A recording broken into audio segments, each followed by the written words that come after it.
Hi, okay, so this is my 5-finger introduction. I got to break out some of my old remote teaching tools. I can trace my hand right on it and then go through these prompts.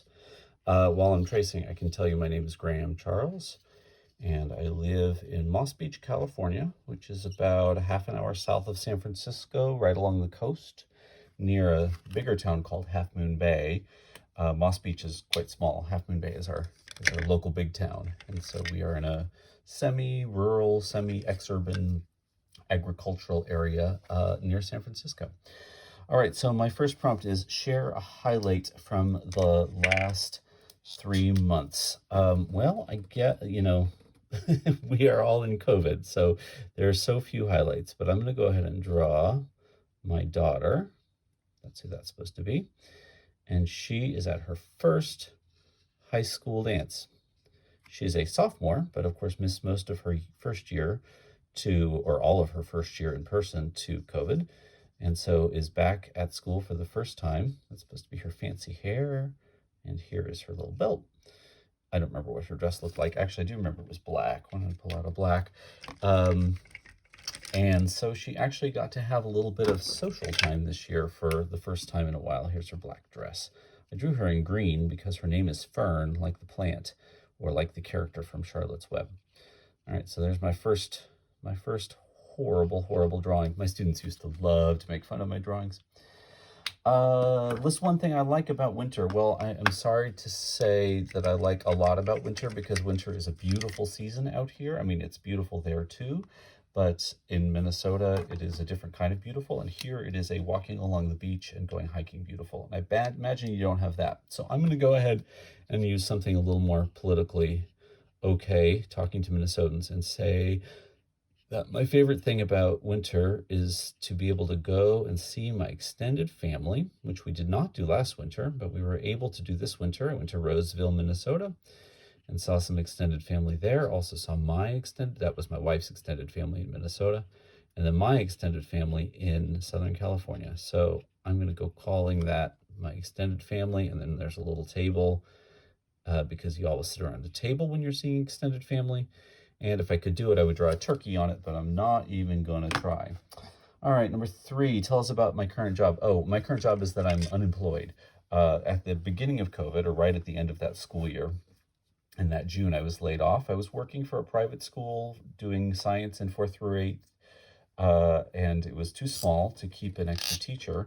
So I didn't do anything the next year except for help my own kids with their school. We'll go ahead and draw a little computer here because I was helping my 2 girls with their remote learning, and still am doing that. And along with that, I'm doing a little bit of tutoring and some curriculum development, but nothing major. So I'm mostly sitting behind my computer, which is very strange for me as a former outdoor educator. I used to be in the field every day, and now I'm mostly not. So that's sort of a change. Let's see, my pet peeve is my 4th thing, something that drives me crazy. Well, I don't really believe in pet peeves. I don't love them, but I'm going to go ahead and draw my version of an airplane because we are having a little issue right here on the coast. That doesn't seem like a very good airplane. Maybe it needs to have little propellers on it. I think I just made it worse. I don't know. Do you see airplane in that? I'm going to go ahead and call that a brave attempt. I'm modeling failure for my students and now for my classmates. Maybe I need to just label it. It's an airplane. There is a small general aviation airport near us, and the pilots that are learning to fly there have taken to flying at about 700 feet instead of 1,000 feet like they're supposed to.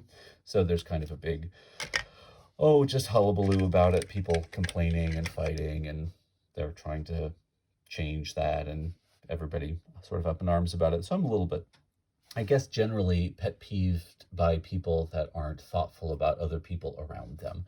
And unfortunately, we seem to see a lot of that these days. And number 5, share my favorite community building activity. Well, like I said before, I did outdoor ed before, and so I have about 1,000 of these community building activities. I have one called river crossing. Maybe I'll do that if I can find a blue in here. I've got my little dry erase set here. Can't find my blue. So this river is going to be magenta. So you basically give a group of kids or adults. I've done this with adults, actually. I did it with a church group once, and it worked out really well. You give a group of kids, say there's 10 of them, you give them about 6 squares of cardboard, and say that they have to cross a river, which can be anything. It can be from one side of the room to the other, or on the playground, wherever you've got. And they all have to get across it, but they can only walk on these little squares of cardboard. And only about half of them even have the little squares of cardboard. So if you've ever done this activity before, you know how it works. They have to create a sort of chain of the cardboard steps to get across the river, which is always going to be wider. That's part of the thing you set up, is that the river has to be wider than you could cross with just one set of these cardboard things. So one group has to get across by passing the cardboard blocks to the next, and then somebody has to go back with all of the cardboard squares to rescue the other people on the other side of the river.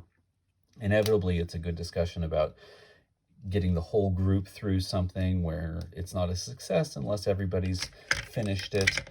But river crossing is a nice, big, fun activity, and you can talk a lot about choices and leadership and community. All right, well, I've probably gone on too long, but there's my 5 fingers, and I'm looking forward to meeting some of you soon. Thanks very much. Take care.